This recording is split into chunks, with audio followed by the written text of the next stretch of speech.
Ce que vous voyez à l'écran, c'est une performance de Komuz, l'instrument national kirghize.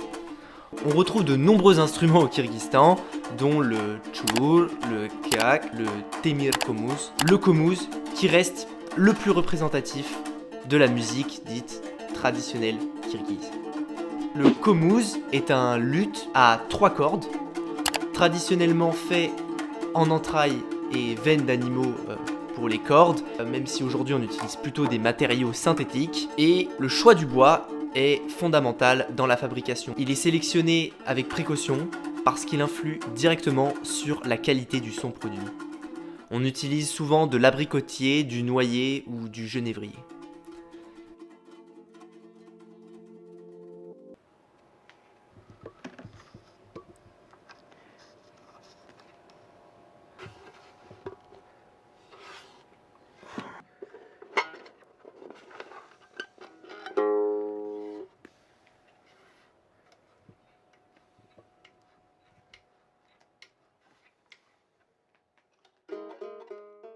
Les Kirghizes ont développé un répertoire propre au komuz. Ayant un mode de vie traditionnellement nomade, mais qui n'est plus, les airs de komuz permettent ainsi aux Kirghizes de transmettre les histoires et les épopées de leur peuple à travers la transmission orale et de perpétuer leur tradition.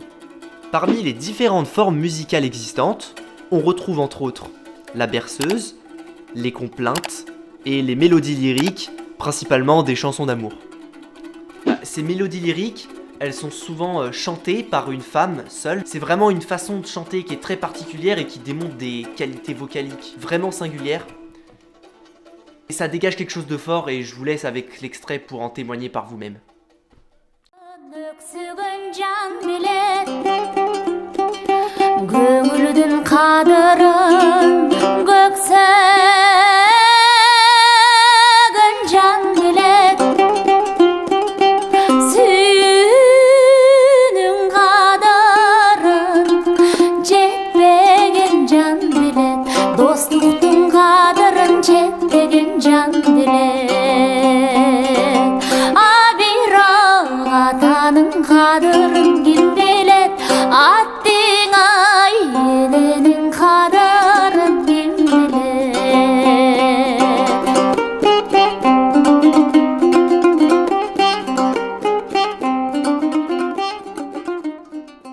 Un élément fondamental à la pratique du komuz, c'est le jeu en lui-même, c'est-à-dire la façon d'engager son corps pour produire le son. Ce jeu est caractérisé par des gestes et une attitude théâtrale, où le komuzchi fait des démonstrations acrobatiques qui participent au côté spectaculaire de la performance.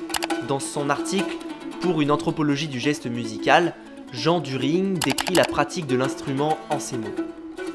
Une esthétique de la symétrie, une gestuelle expressive qui affecte le timbre, qui produit du flux, du rythme, un geste autonome héroïque, acrobatique et parfois simplement chorégraphique. Enfin bon, assez parlé, une image vaut 1000 mots, alors moi je vous laisse profiter de quelques extraits qui illustrent l'idée.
Aujourd'hui, la pratique du komuz est toujours ancrée au Kyrgyzstan et permet aux Kirghizes de maintenir une continuité avec les pratiques de leurs ancêtres. Si le répertoire affilié au komuz est très varié, il est aussi en hybridation. Et la pratique de l'instrument ne se fait plus strictement en solo. On assiste à de véritables syncrétismes stylistiques qui mélangent les contextes dits traditionnels avec des styles rock, jazz et une réappropriation par les nouvelles générations.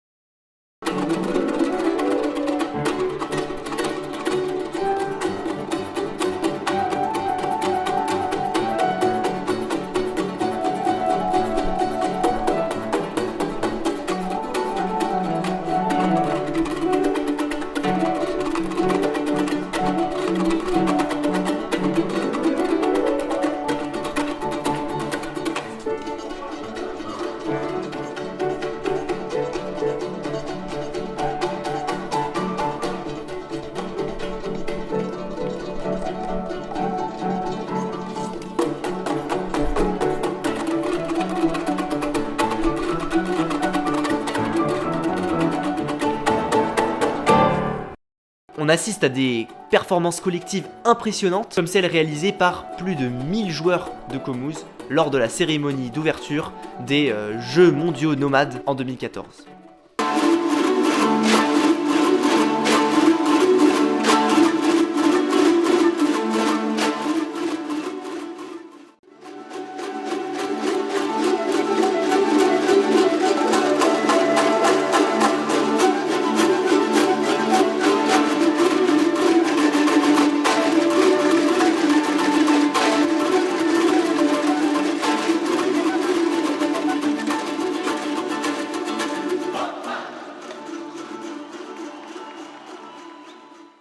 Finalement, le komuz c'est un des symboles de l'identité nationale et nomade kirghize, véritable fierté nationale, et objet aussi riche de sens que du potentiel musical dans lequel il peut se produire. Il est force d'évolution, et ce n'est pas seulement un artefact à l'identité musicale cristallisée dans le passé.